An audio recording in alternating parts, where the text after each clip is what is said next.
Hi, I'm Nigel Jeffries. I work for Vodafone Group R&D and I'm also the chairman of the Wireless World Research Forum. And I'm here in what was a sunny Stockholm to attend the ICT Mobile Summit. The Mobile Summit happens every year.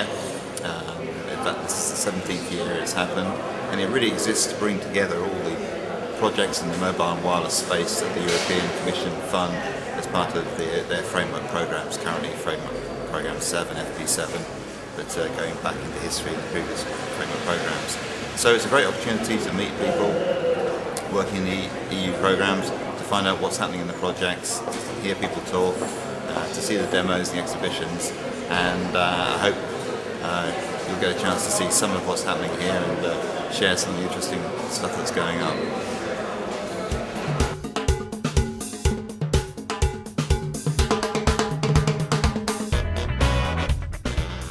I'm Ronald Raulis from the German Aerospace Center in Oberpfaffenhofen, Germany, close to Munich, and we're leading the ICT FP7 project where actually deals with wireless hybrid enhanced mobile radio estimators. So what we are focusing on is, here's our main motivation. We're focusing on scenarios where we hardly could position ourselves. For instance, we are in urban areas where we have urban canyons, or we are indoor. And in these scenarios, we normally need to see a lot of satellites, at least 4 satellites to position ourselves. In case we cannot see these 4 satellites, we have the problem that we cannot position ourselves. A very simple example is when you go to a parking space, a parking house actually, you turn on your navigation system, it will not work. So you have to wait until you're outside. The same is actually happening for normal mobile users which are walking inside a building. They need to have some satellites. And actually to compensate this effect, we're actually looking into all the communication network devices which are around us to use these devices for positioning ourselves. And we have a lot of mobile devices around us. We have GSM, we have UMTS, we will have LTE in the near future as a global communication network, and we will have Wi-Fi. We already have Wi-Fi networks today. We will have ultra-wideband, we have Zigbee, and we definitely already have today Bluetooth. And these are the short-range communication networks. And we will try to use the information where these networks are actually working on to position ourselves more accurately. On the other hand, we're also trying to use the positioning information, and this is now which I would like to show you here an example, to use the positioning information to improve our communication network.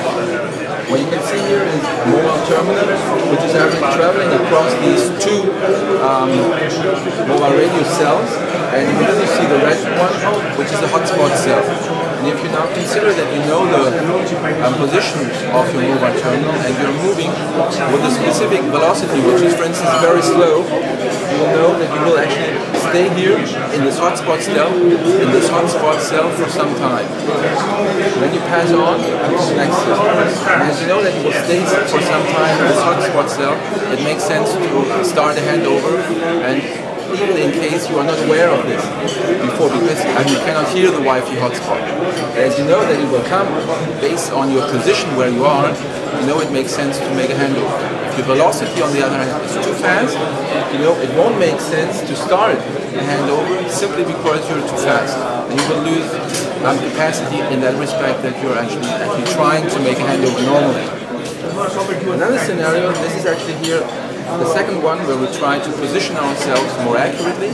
We're having multiple mobiles which are around, and these mobiles are actually communicating on a peer-to-peer basis, and they tell each other where they are. Even in case they just know their position pretty inaccurately, when they actually combine this information all together, they can actually make sure that they can localize themselves far more precisely, especially in indoor areas where you have a lot of mobile terminals around.